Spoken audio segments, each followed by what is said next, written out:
8 years of bloodshed. How Julius Caesar conquered Gaul and changed history forever. It was the year 58 BC, and Julius Caesar, the Roman general with a thirst for power, stood at the banks of the Rhine River, gazing out at the vast expanse of Gaul, a land that would soon become the battleground for one of the most epic conquests in human history. It was the year 58 BC, and Julius Caesar, the Roman general with a thirst for power, stood at the banks of the Rhine River, gazing out at the vast expanse of Gaul, a land that would soon become the battleground for one of the most epic conquests in human history. With a mere 4,000 soldiers at his disposal, Caesar was about to embark on a campaign that would last 8 long years, claim the lives of over 1 million Gauls, and forever change the course of European history.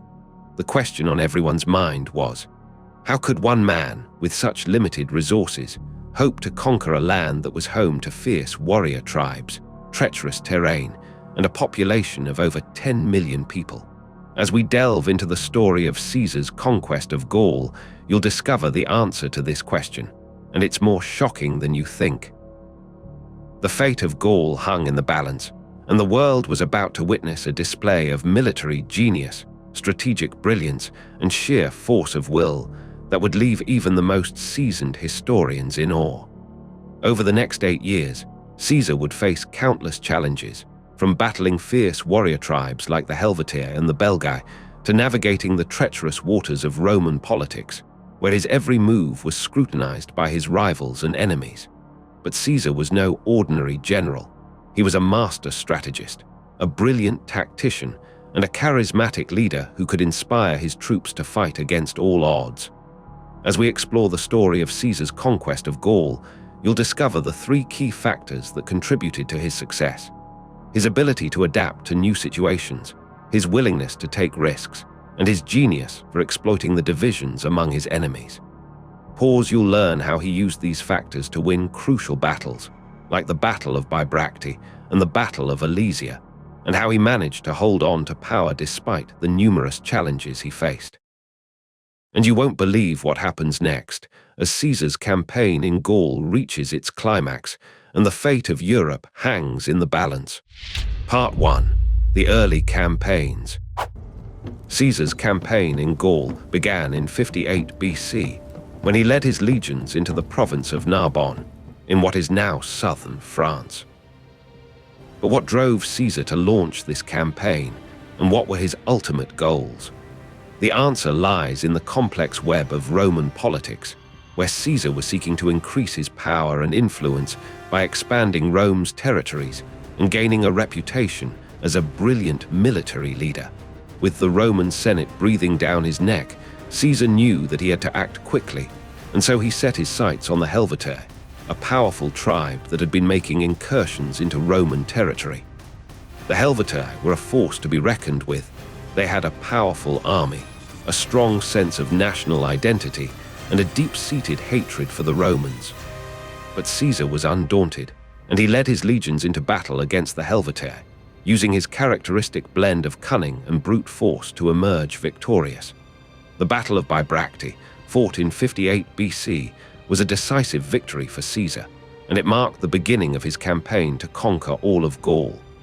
The Helvetii were just the beginning. Over the next few years, Caesar would face numerous other challenges, from the Belgae in the north to the Aquitani in the south. But how did he manage to overcome these challenges, and what was the key to his success? The answer lies in his ability to adapt to new situations and to use his knowledge of the terrain to his advantage. Caesar was a master of the art of war, and he knew how to use the land to his advantage, whether it was by launching surprise attacks or by using the terrain to funnel his enemies into kill zones. The Roman legions were also highly disciplined and well-trained, which gave them a significant advantage over their enemies. As Caesar's campaign in Gaul gained momentum, he began to attract the attention of other Roman leaders who were eager to join him on his quest for glory. One of these leaders was Titus Labienus, a seasoned general who would play a crucial role in Caesar's future campaigns. The early campaigns in Gaul were marked by numerous victories, but also by significant challenges. Caesar's legions were often outnumbered, and they faced fierce resistance from the Gauls, who were determined to defend their land against the Roman invaders. But Caesar was undaunted, and he used his genius for strategy to outmaneuver his enemies and to emerge victorious against all odds. The Battle of Vosges, fought in 58 BC, was a classic example of Caesar's military genius, as he used a combination of cunning and brute force to defeat the Germanic tribes that had been making incursions into Gaul. As Caesar's campaign in Gaul continued to gain momentum, he began to attract the attention of the Roman people, who were eager to hear about his victories and to celebrate his triumphs. But little did they know, Caesar's greatest challenges were yet to come, and the fate of Gaul hung in the balance. The Gauls were a complex and multifaceted people, with a rich culture and a deep sense of national identity. But what was it about the Gauls that made them so formidable, and how did Caesar manage to overcome their resistance? The answer lies in the Gauls' social and political structure, which was based on a complex system of tribes and chieftains. Caesar was able to exploit these divisions, using his knowledge of Gaulish politics to turn the tribes against each other and to weaken their resistance to the Roman invaders. The Roman legions were also highly effective at siege warfare, which allowed them to capture key cities and strongholds and to gain control over the Gaulish countryside. As Caesar's campaign in Gaul reached its climax, he faced his greatest challenge yet, the Siege of Alesia, which would be the decisive battle of the war. Part 2. The Turning Point. The Siege of Alesia was a turning point in Caesar's campaign in Gaul, as it marked a decisive victory for the Romans and a crushing defeat for the Gauls. But what made this battle so significant, and how did Caesar manage to emerge victorious against all odds? The answer lies in his genius for strategy and his ability to adapt to new situations. Caesar was faced with a daunting challenge. The Gauls had assembled a massive army, led by the chieftain Vercingetorix, who was determined to defend Alesia against the Roman invaders. But Caesar was undaunted, and he used his knowledge of the terrain to his advantage, launching a series of clever maneuvers that caught the Gauls off guard. The Roman legions were also highly disciplined and well-trained, which gave them a significant advantage over their enemies. As the battle raged on, Caesar's troops began to gain the upper hand, using their superior training and equipment to overwhelm the Gauls.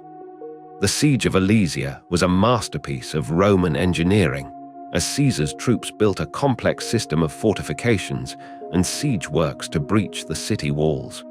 But the Gauls were not easily defeated, and they launched a series of fierce counterattacks against the Roman lines. Caesar's troops were stretched to the limit as they fought to hold back the Gaulish horde, but in the end they emerged victorious, thanks to Caesar's brilliant strategy and their own bravery. The Fall of Alesia marked the end of organized resistance in Gaul, and Caesar was hailed as a hero by the Roman people. But as he basked in the glory of his triumph, he knew that his work was far from over. He still had to consolidate his gains, and to ensure that Gaul remained under Roman control. The aftermath of the Siege of Alesia was marked by a period of relative calm, as Caesar worked to establish a Roman administration in Gaul and to integrate the province into the Roman Empire. But how did he manage to achieve this, and what were the key challenges that he faced?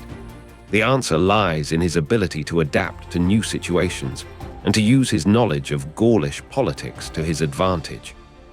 Caesar was a master of the art of governance, and he knew how to use his power to build alliances and to create stability.